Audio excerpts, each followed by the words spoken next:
हिंदुस्तान में फिर गूंजेगी चीता की दहाड़। कूनो नेशनल पार्क बना चीता का बसेरा।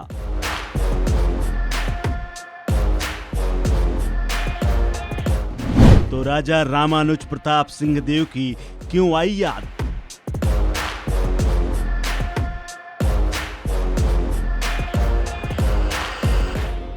हिंदुस्तान में 75 साल बाद नामीबिया से आए चीतों को लाकर बसाने और कुनबा बढ़ाने की कोशिश जारी है। प्रधानमंत्री नरेंद्र मोदी ने नामीबियाई चीतों को लाकर मध्य प्रदेश के कूनो नेशनल पार्क में खुद पिंजरा खोलकर छोड़ा है, जिसके बाद सन 1948 के बाद देश की धरती पर चीते देखे गए हैं, क्योंकि 1952 में तो आधिकारिक तौर पर मान लिया गया था कि चीता देश से विलुप्त हो चुके हैं।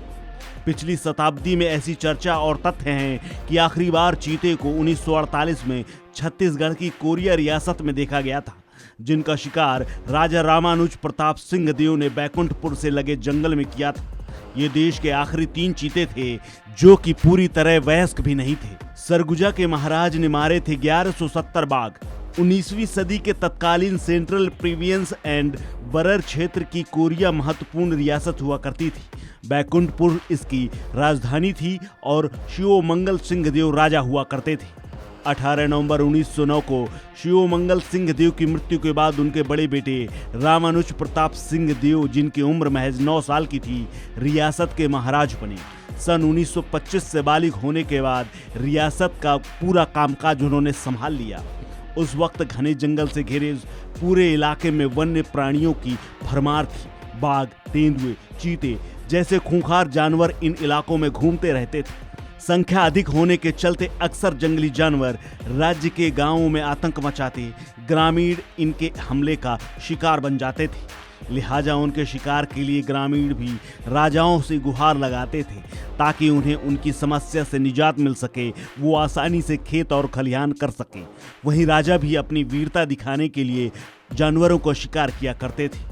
उस वक्त बाघों की संख्या और शिकार का सिलसिला कितना अधिक था, इसका अंदाजा इस बात से लगाया जा सकता है कि इतिहासकारों ने लिखा है कि सरगुजा के महाराज ने अपने जमाने में 1170 से अधिक बाघों का शिकार किया था। सरगुजा की तरह ही कोरिया के महाराज रामानुज प्रताप सिंह देव भी शिकार के शौकीन थे। उन्होंने कई बाघ, तेंदुए, हिरण, चीतल, बारहसिंगा जैसे अनेक जानवर वहां के जंगलों में मारे थे। 1948 में जब वो एक रात बैकुंठपुर के लगे गांव सलखा के जंगल में शिकार करने गए थे, तो वहां पर ग्रामीणों ने बताया था कि वहां कोई जानवर लगातार लोगों पर हमले कर रहा है। लोग दहशत में हैं। अनुमान लगाया गया कि हो सकता है कि कोई चीता इन घटनाओं के पीछे हो। इसी दौरान अचानक किसी ने बताया कि पास ही में एक जानवर देखा गया है, तो राजा ने बंदूक उठाई और देखा कि पीढ़ों के बीच किसी जानवर की आंखें चमक रही। उन्होंने उस दिशा में एक के बाद एक कई फायर किए। चूंकि महाराजा का निशाना सटीक था, माहौल शांत होने के बाद वहां जाकर देखा गया तो 3 चीते मरे पड़े थे।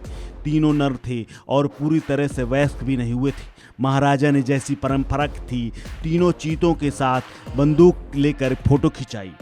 चीतों के साथ फोटो को महाराज के निजी सचिव ने बॉम्बे नेचुरल हिस्ट्री सोसाइटी में भेजा, जिसमें कहा गया था कि महाराज ने 3 चीतों को मार गिराया है।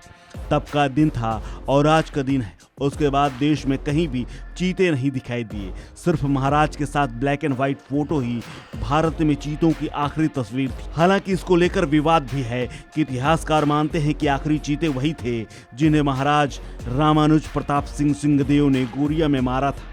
वहीं रामानुज प्रताप सिंह देव के पुत्र रामचंद्र सिंह देव का तर्क है कि उस घटना के बाद करीब 2.5-3 साल बाद उसी इलाके में चीते देखे गए थे जहां शिकार किया गया था। इस खबर में फिलहाल इतना ही। अपडेट्स के लिए बने रहिए वन इंडिया हिंदी के साथ।